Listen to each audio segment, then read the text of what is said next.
Mahanga block अंतर्गत इरकोणा स्थित महांगा पुष्पगिरी महाविद्यालय 37तम वार्षिक क्रीड़ा उत्सव समारोह उद्यापित हो जाइए। उत्सव में सर्वभारतीय शिक्षा समाज सभापति शिक्षक नेता प्रोफेसर युधिष्ठिर खटुआ विशिष्ट अतिथि भाव जोगदे क्रीड़ा माध्यम छात्र छात्री मानकर सहनशीलता उत्तम व्यवहार नैतिकता समयानुवर्तिता कर्तव्य परायणता प्रभृति गुणराजी विकसित होगा संगे संगे जातीय संहति और आंतर्जातिक बुझामणा संभव होता है बोली अवतारणा करथिले। मुख्य अतिथि भाव जोगदे महांगा महिला महाविद्यालय अध्यक्ष प्राध्यापक प्रताप चंद्र षडंगी कहिथिले जे क्रीड़ा माध्यम शिक्षार्थी माने स्वास्थ्यवान हेबा फल सेमानंकर उत्तम मानसिक अभिवृद्धि होई परिबो। महाविद्यालय अध्यक्ष प्राध्यापक प्रशांत बेउरांक पौरोहित्य रे अनुष्ठित उक्त समारोह रे अध्यापक अक्षय कुमार महांती सभा संयोजना करिथिबा बेले अध्यापिका मधुस्मिता सामल विवरणी पाठ करिथिले।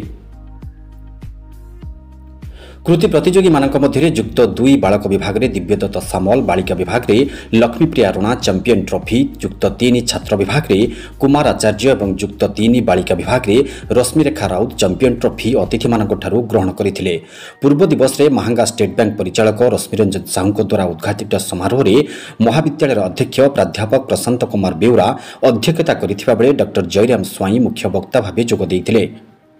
क्रीड़ा संसदर उपसभापति अध्यापक अक्षय कुमार महांती सभा परिचालना करथिबा बेले डॉक्टर मनोरंजन बेहेरा अतिथि परिचय और अध्यापिका मानिनी मिश्र धन्यवाद अर्पण करथिले। शेष में छात्र छात्री मानक द्वारा सांस्कृतिक कार्यक्रम परिवेषण करा जायतिला।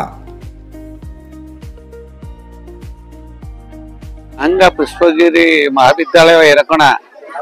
अनुकूल्य रे आज यार 37तम वार्षिक क्रीड़ा उत्सव महासमारोह अनुष्ठित हो एवं ऐतिह्यपूर्ण महाविद्यालय छात्र छात्री माने विभिन्न क्षेत्र में पारदर्शिता प्रदर्शन करिसेंती। क्रीड़ा माध्यम निश्चित भाव में sound mind lies in sound body जदि उत्तम स्वास्थ्य जदि सुस्थकर स्वास्थ्य रहिबो पिलामानकर तेणु सेमानकर ऑलराउंड डेवलपमेंट होई परिबो। ये क्रीड़ा माध्यम जातीय संहति आंतर्जातिक बुझामणा सहिष्णुता भातृत्व भाव ऐक्य भाव एवं एकाग्रता एकता सृष्टि हो पार पिलामान मध्य यही महाविद्यालय छात्र छात्री माने राज्यर जिलार एवं ब्लॉक विभिन्न प्रतियोगिता अंशग्रहण कर कृतित्व अर्जन कर विशेष भाव में क्रिकेट फुटबॉल खो खो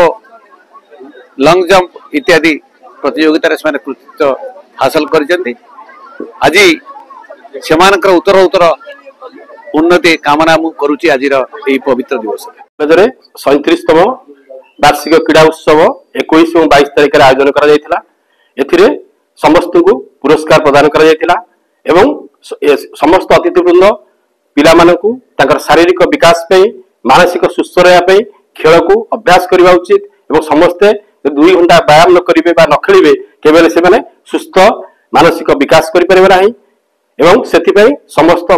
समस्त छात्र छात्री और समस्त को निवेदन करुच्ची समस्ते मिनिमम 2 घंटा व्यायाम करूँ बा खेलतु खेल खेलिले कि शरीर और मानसिक विकास हम एवं शरीर सुस्थ रही मन सुस्थ तेणु यदि आम समस्त किसी ना कि अभ्यास न करवा भारत